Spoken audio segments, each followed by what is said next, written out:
Right now, across Pennsylvania, tens of thousands of families are waiting. They're waiting for an opportunity for a quality education that works for their child. Last year alone, nearly 70,000 applications for the state's scholarship programs went unfilled. That's not a statistic, that's 70,000 students, 70,000 families who are left without educational options. We already know the demand is there for more school choice in Pennsylvania. The question is whether policymakers in Harrisburg are willing to meet it. The good news is it's not that complicated to expand scholarships in Pennsylvania so that more kids can attend the school of their dreams. As we'll discuss today, it just takes political will and some common sense. This is Freedom Rising, and I'm Andrew Lewis. Each episode, we dive into the big issues affecting Pennsylvanians and the country at large. We have a clear point of view. We want Pennsylvanians to have more opportunity, more prosperity, more freedom. After all, Pennsylvania was the birthplace of freedom, and it can be a beacon of freedom once again.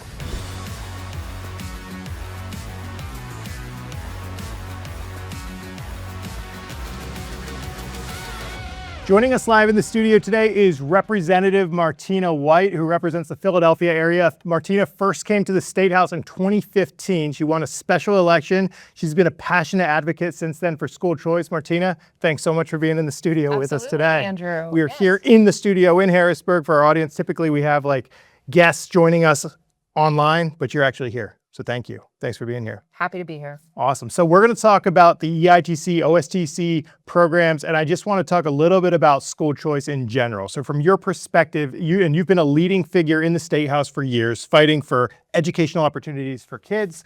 You've voted for record funding for public schools. You voted to expand educational opportunity. Why is more educational choice needed for kids in your district and across the Commonwealth? So back home in Northeast Philadelphia, where I'm from, a lot of the families there are hardworking, blue-collar people who need the extra help and support from these scholarship programs that allow them to send their child to a school that's going to work the best for them. And that's the most important thing about school choice, is that it gives parents the freedom and opportunity to be able to afford better education, better quality education for their kids and their future. So I'm very excited about the programs and initiatives, both at the federal level that have been put forward with this federal tax credit, but also here at the state level, some of the proposals that I've put forward and have even received bipartisan support for. So that's fantastic. So here in Pennsylvania, so I want to talk, you talked about the federal program, which I want to get into in a minute, but first let's talk about what we have in Pennsylvania on the state level.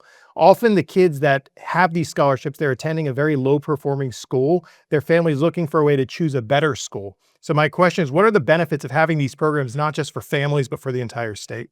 Yes. So across the Commonwealth, not everywhere has, the highest of quality education. Unfortunately, there are failing schools all across the state. In Philadelphia, in particular, in the school district, we have, on average, I think it's 36% or so of third graders are at reading grade level, and even less can do math. So those numbers are really shameful. And then, we had a press conference late last week, and we talked about Harrisburg right here at the state capitol. There's a local high school that only has 12% of their entire high school that can, read at grade level, and then 3% can do science, and then 2% can do math. I mean, these are numbers that are just really, really bad. These are staggering numbers. It is. So when you think about that, if 7 out of 10 kids are not proficient at reading, and there was a recent hearing the Education Committee did where one of the state reps was speaking somewhat incoherently, I would add, about how she just completely disagrees with scholarships and is against them. How can you be against an escape valve for these kids trapped in an educational system where 7 out of 10 can't read? Who could be against that?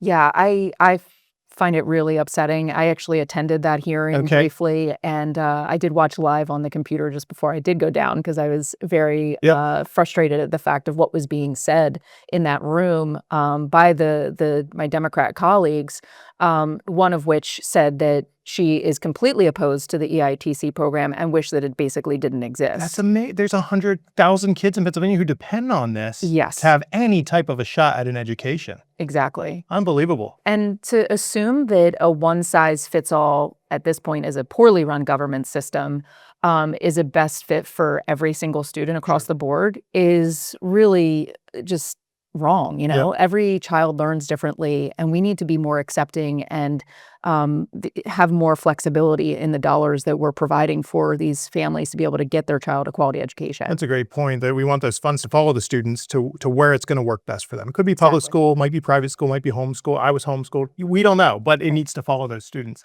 Right. So let's talk about the federal scholarship tax credit program. You spoke at a press conference this week about it. What's that program? Why would this program be good for Pennsylvania? So this program would be amazing. It could bring nearly $1 billion to our students here through scholarships. It's basically a $1,700 tax credit program from the federal government that allows people to basically redirect the taxes that they owe the federal government towards scholarships for kids. And I think that there's going to be people all across the United States that participate in that. And in order for Pennsylvania to be the beneficiary of the program, we need to opt in. The governor has to sign up. So the governor gets to make this call. That's correct. And he's the only one. And just to be clear, these are not funds that come out of the public school system in any way. Correct. Not a dime. Not a dime. Okay, so it's purely funded by donations, charitable donations, and then there's a tax credit, and it goes to kids in Pennsylvania if Governor Shapiro opts in. Yes. And what is unique about that program is that not only are the non-public school students able to get access to those scholarships, but also public school students. So we're talking special access programs? Exactly. Wow. Yep. So question, if he doesn't opt us in, tell the audience what will happen to those dollars. Well, what happens to that $1,700 tax credit where that donor donated it? Where does it go? Yeah. So Pennsylvanians could be, participating in getting the tax credit. Yeah. But those dollars will wind up in other states to other students. So go out of our borders to other states. Correct. So he'd be a feckless and incompetent, completely irresponsible governor not to opt us in. I think it would be very irresponsible. And I think that, first of all, there's already Democrat governors from other states that are choosing to opt in and actually considering this program. Wow. So I think that he would be missing the boat, and he would cause students all across our state and kids to fall behind, unfortunately. Wow. Well, we're hopeful that he does that and opts in to help so many kids across Pennsylvania. So in recent years, when we talk about the scholarships in Pennsylvania, EITC, OSTC, there's been caps. There were on these programs, but you were one of the people who supported increasing those to get more opportunity for kids. So now over 100,000 scholarships were awarded for the 2023-2024 school year. The program is growing. Why do we need to keep expanding the program? There are still students who are on wait lists to get into certain schools, like charter school wait lists. So they're trying to get themselves out of, the school that isn't working for them, whether they were bullied or maybe the learning needs weren't being met. And so they're still on a wait list. But then separately with these scholarship programs, there is still students who need more scholarship dollars. They're sitting there waiting to get access to a scholarship, but they're not funded. And I think that that's really the issue, is that the state isn't directly funding those scholarships. Instead, we have to go, these scholarship granting organizations have to go and raise the money from the private sector to be able to get the tax credits to be applied towards these scholarships. And there's just not enough of that right now. So I see. So it's kind of like a two-part equation where we need to allocate the dollars, but we also need to raise the funds. Yes. Gotcha. Okay. So we need to keep increasing those caps so there's more opportunity to raise more funds for these programs. Exactly. Wow. And you talked about the wait lists. I saw a number where there's almost 70,000 kids that, as of the last year, had applied for these, and they're on the wait list. They couldn't get the scholarships, so there's just not enough of the funding out there. Yes. How do we get help for these kids? We have to keep talking about it. We have to continue to advocate for them. When you hear about our Democrat colleagues here in Harrisburg who want to completely obliterate these programs and destroy opportunity for kids, it breaks my heart. And so we need to make sure that conversations like this continue to happen and that we continue to push policies that help expand these programs. When you look at this year's budget, what would you like to see to ensure we're providing for more educational choices for kids? Well, I'm going to kind of put a little feeler out there, I guess. So I'm putting together an omnibus bill that will Okay. incorporate a variety of school choice initiatives, including, urging the governor to opt in, which is one of my colleague Representative Barb Glime's policy initiatives. And then we also have my school choice initiative. So whether it be Lifeline scholarships or refundable tax Yep. credit, these are all proposals that we need to continue to pursue. But in particular, I think it would be fantastic if we could get the governor to opt in this year.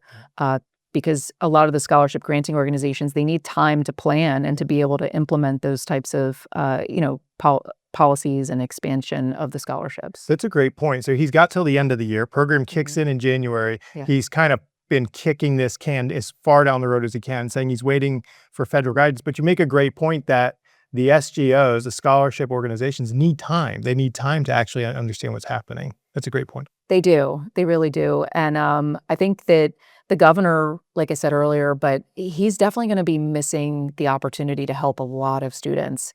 I mean, we heard from testifiers yesterday at the hearing with the education committee that are pro expansion of the EITC program and pro the federal tax credit program. Those students who are being served are both low income and middle class families. So with the federal tax credit, it's like a 300% of the area median income. And these are families who really need the resources in Yeah. order to be able to afford the education for their child. The incredible experiences that children have had by attending the school that works best for them, the outcomes are phenomenal. Um, I don't understand what the opposition is. I mean, Yeah. you see Democrat colleagues of mine, they'll promote, the child care tax Yeah. credit Yeah. or, the working Pennsylvanians tax credit. But the moment that you put the Yeah. word education in front of it, all of a sudden it's like, oh, no, no, no. It makes no sense because Yeah, it you're not doesn't. taking a It dime doesn't. from public school. It's not a Correct. dime. And Nope. it's like you're not even going to let charitable giving help these kids escape a school that's not working for them. It's Correct. incredible. It is. All right. Well, Representative White, you've been a fantastic advocate for kids across the state. Do you have any last words here for our audience before we wrap up? Yeah, Andrew, I just want to say that, us as government will never know students better than parents. Parents know their kids the best and know what's best for them. And we need to ensure that they are empowered to benefit from these sorts of programs. So I really appreciate your time today. That's fantastic. Thanks for being here with us. Got it. Thanks for tuning in to Freedom Rising, a podcast from the Commonwealth Foundation, Pennsylvania's free market think tank. Don't forget to like and subscribe so you get notified when a new episode drops. Now let's get back to the interview. Joining us remotely from Philadelphia is Keisha Jordan, the president and CEO of Children's Scholarship Fund Philadelphia, and she's been with the organization for more than 6 years. Keisha's overseen scholarships for thousands of Philadelphia students. Keisha, it's great to have you here. Thanks for being on the podcast. Andrew, thank you so much. Appreciate you inviting me. I am thrilled to have this conversation. I know you, from your vantage, you see how, like, the direct impact of these scholarships. So I'm very excited to have this conversation with you. But let's first start by telling folks a little bit about the organization. So you lead Children's Scholarship Fund in Philadelphia. It provides scholarships for quality tuition-based schools focusing on kids in K through 8th grade. And this is made possible through private donations. So can you tell us, what is your organization's mission? How does it help kids to get a better education? Sure. So, I like to say that Children's Scholarship Fund Philadelphia helps parents to achieve their dreams for their kids through education. We're celebrating our 25th year. We're having an anniversary this year. We're as old as the Pennsylvania EITC OSTC tax credit program. And for 25 years, we have been serving students in the kindergarten through 8th grade space, those foundational years. And we've been serving families who have low household incomes. We're looking at about 30% of our families who have household incomes that are at or below the federal poverty level, and also families who live in Philadelphia's lowest academic achieving public school neighborhoods, and we call those the OSTC eligible schools. So if you think about that combination, we're serving families who do not have access to a high quality school in their neighborhood, to a free high quality school, and they don't have the resources to access private school education themselves. But what we know is that our families have worked really hard and know that they want private school education for their children. So we partner with those families.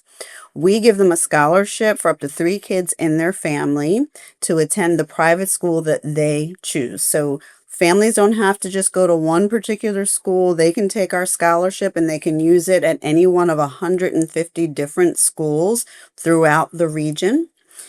And we promise it through 8th grade. So what that means is that when a child gets a scholarship in kindergarten, the family knows they'll be able to afford private school education all the way through 8th grade. And that's really life-changing. It really is, because it gives them that actually predictability at that point that they're going to be in a good school for those years. 25 years is so impressive. You've seen a lot of families benefit, kids that Yeah. otherwise would have been trapped in a school that just didn't get them the education they needed. And what's that been like to see all of those lives change through this program? Yeah, 30,000 lives to be Wow. exact. More than 30,000 students we've served. And, I've only been part of CSFP for about 6.5 years, but I've known the organization since it started because I've been working in the school choice field and in scholarships off and on through that entire time. So to know that we are having that impact on families is incredible. And we're actually seeing the results. We just talked about a family that a person who came as a volunteer from one of our bank partners at an event this past weekend, and he was a CSFP scholar. And he's now working at one of our bank partners that is providing scholarships for students to be able to have the same future that he Wow. So he's like. come full circle. Totally. And we're seeing that, more and more as our students are now out in the world. We actually are launching a big call for alumni this year, and we're finding our alumni and we're going to be telling their stories. And we're going to show how scholarships made a difference in their lives and how not only are they out in the world having a positive income impact, but a lot of them are right here in Philadelphia or in the region still. So we can't wait to show that so that everyone can really see the impact that scholarships have. I love that there's this ability to have the education that affords you the opportunity to pursue the American dream. And then you're in your community, you're back in your community, you're giving back. And then that next generation of kids has those same opportunities. When we hear about the EITC or the OSTC, so Education Improvement Tax Credit Program, Opportunity Scholarship Tax Credit Program, there's a lot of confusion out there about what these programs even are. Some people say, hey, are we taking money from the public schools? Like, how does this work? What is a scholarship? Can you tell us a little bit about these programs? How do they work? How do donors donate? Who's eligible? Who's eligible to get them? Like, help demystify for our audience these tax credit programs. Yep, be glad to. So the Pennsylvania EITC and OSTC tax credit programs are giving the ability for donors to direct their tax liability. So a donor who owes to Pennsylvania through taxes can decide that they want to divert their tax dollars to scholarships rather than just, putting it out there for whatever the use might be. So it allows donors to really reinvest their funds back into their communities. So what it means simply is that a donor who makes a gift to CSFP through this program receives up to a 90% credit that they would be able to utilize to fund students in our programs. There is also a federal tax savings in the form of a deduction on the balance. They have to commit to 2 years to get the 90%. On the other side, CSFP receives those dollars and turns it into scholarships for students. So it's a way to reinvest in your community because donors can choose from over 200 different scholarship organizations throughout Pennsylvania, but it's a way to decide how you want to invest your tax liability in Pennsylvania. And so it is not drawing funds from public education. It is a separate fund established specifically for these scholarships and also for educational improvement organizations that then invest in programs serving public schools throughout Pennsylvania. I love how clearly you broke that down, because There's been the kind of the misinformation out there, and clearly we've got public school has all their funding, and then this is about donors who give charitably to organizations like yours. They get the tax credit, they get the deduction that doesn't quite equate their entire gift. So if they give $100, they'll get 90 back and then take a deduction on that last $10, but ultimately they're still giving, and then it goes to organizations like yours, which then goes out to help kids get scholarships without ever touching the funding that's been allocated by the taxpayer to public schools. Exactly. Exactly. Yeah. Well said. So you talked a little bit about the scholarships, and that's what I want to hear about next. If you can tell about why are the scholarships needed in the first place, and then what is the problem that these scholarships are solving for families in the Philadelphia area? Sure. I mean, broadly, every family should be able to make the decisions that are best for their children when it comes to education or anything else in their lives, right? Parents, caregivers, grandparents, we want what's best for our kids. And what is one of the most important decisions that we have to make for our kids is where and how that they are educated, right? So, at the foundation of what we're doing is parents want to be able to send their child to the school that is best for their child. And so, where this program comes in, and where programs like CSFP come in, is for the families who've decided private school education is best for my child. But not everyone can afford that, right? And so, for your listeners, for myself, for you and I, like, we have to put ourselves in the position of a family who knows that a private school is best for their child. Maybe that's what they've always wanted. Maybe they want the religious values or religious education that's part of their own culture, right? There's all different reasons why a family might choose private school education. And so for a family to be in that position where they can't afford what they know is best for their child, like, that's where these programs come in. For some families, they need a little bit of help. For families like CSFP families, they need a lot of help. And so what the tax credit program enables CSFP to do is to make private school education more affordable. Families still have to pay something towards the education. Every CSFP family has to pay at least $500 so that they are also investing in their children's education. But we're giving them the opportunity to be able to stretch what they're able to invest, leverage our scholarship, and make sure that their child has the funds that they need to access the school that that family wants them to have.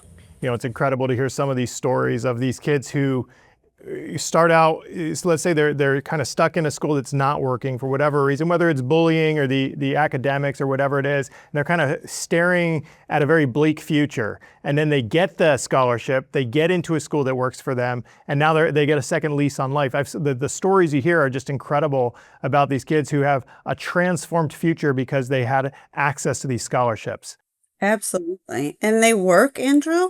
They work, right? So, we've got lots of data that we like to share. We're one of a few organizations that every year collects data of all different types. And so, I can share with you, and we'll share with the community a new study soon. But, what we're seeing as a result of this scholarship at the K-8 level is that then students have the ability to get into the top high schools. So we're seeing that almost all of our scholars, when they leave 8th grade, are going to what we call high schools of choice.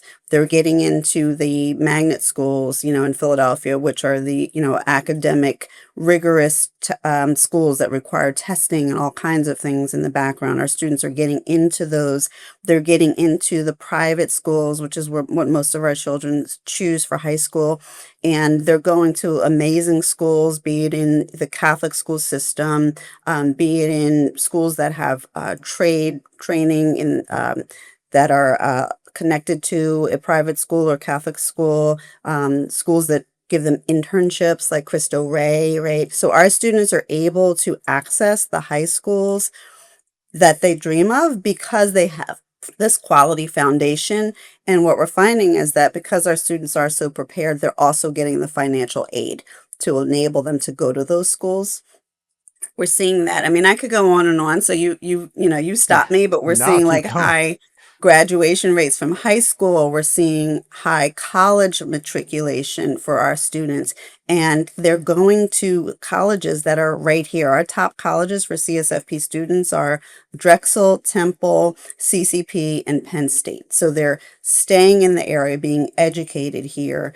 And then beyond is what we're going to find out through this study of our alumni. And so I'll be able to share with you the impact that this foundation has had over the years. So, the impact is there, the results are there.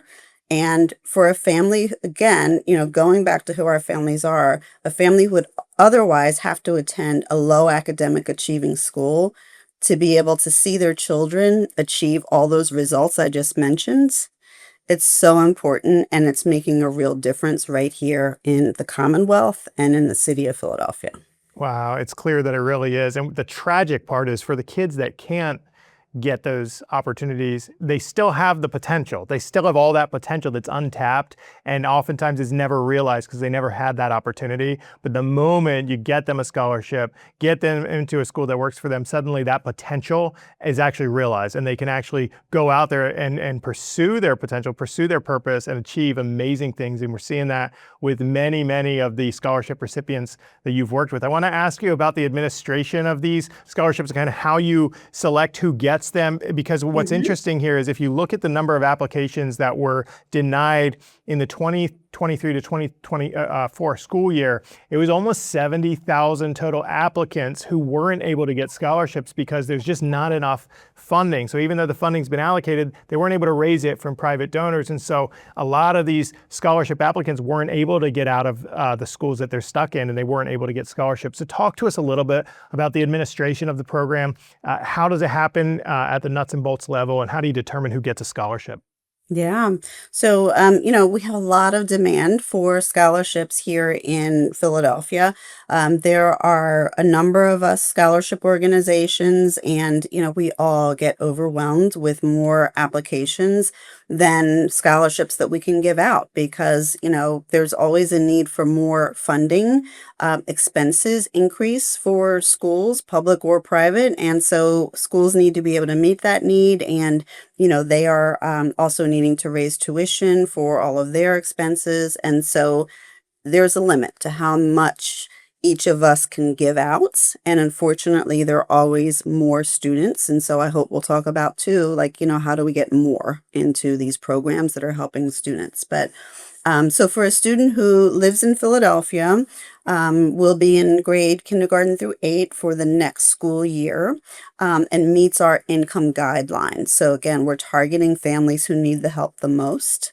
What they would do is to apply for our scholarship lottery, and we run the lottery in December, and we select the number of students that we know we can award scholarships for that next year. And so, that always means some students aren't selected. We try to inform them about the other scholarship programs that are available. Sometimes families are also applying to charter schools or magnet schools, looking for other ways to be able to get quality education. And then we really support our families. We're serving 6,800 students this year. That's a lot of phone calling. It's a lot of emails. It's a lot of chats and, and visits, right? Families just coming in and sitting down with us, and our team will help them to select a school, right? I mean, there's so many schools to choose from, to make sure that they have all their documentation into us. And so we then work with families over the course of a few months before the school year even starts to help them in their decisions about what school to use our scholarship for, and if they need other sources of funding as well. And then they enroll in their school come September. And as I said, every year they do have to just prove to us their income still it meets our qualifications, but every year they and up to two of their siblings will receive a scholarship. Wow, so it's a very multifaceted set of services where you're navigating families through the paperwork and all in the process of selecting a school and qualifying for the scholarship and all these things. Yes. That it sounds like a complex burden if you're a family that's just coming into the program, and your organization certainly makes that much more seamless. As we wrap up, I want to talk because we touched a little bit on just the demand outpacing the supply of scholarships. So there's these kind of arbitrary caps we have on the scholarship program in Pennsylvania. Now, thankfully, over 100,000 students are now getting these scholarships every year, even though there's another 70,000 students who can't get into the program because of caps. What would you tell legislators if you could have that conversation? When you do have those conversations, what would your suggestion be for how to help more kids get scholarships? Yeah. So, first of all, we've already talked about data, right? And we've got a lot of data that will help legislators or anybody who's curious understand the positive impact of these scholarships. So, data is telling us that these scholarships are making a real difference for families. I mean, can you imagine if the 6,800 students we fund didn't have a scholarship and weren't able to achieve private school education, right? I mean, it's very real that we have families who weren't able to get a scholarship, right? And they're still trying to find the financial help. So, one is that this works, right? Scholarships work. And I think, Andrew, what we have that's pretty unique is data showing what happens when a child who would otherwise be in a low performing school is given the financial chance to go to the school their family chooses, right? We're showing the impact of that. We're also able to show from a building perspective, from building to building, from neighborhood private school to neighborhood public school, what the difference is in sending children to a school that their families choose that is private school education. So I have that research to answer the question of, what happens with these scholarships. We have it and we're happy to share the data. I think that's number one. We also share with legislators what the demand has been, in their district that's unmet. And so sometimes what we share is surprising, right, to legislators to understand how many students really want to have choice.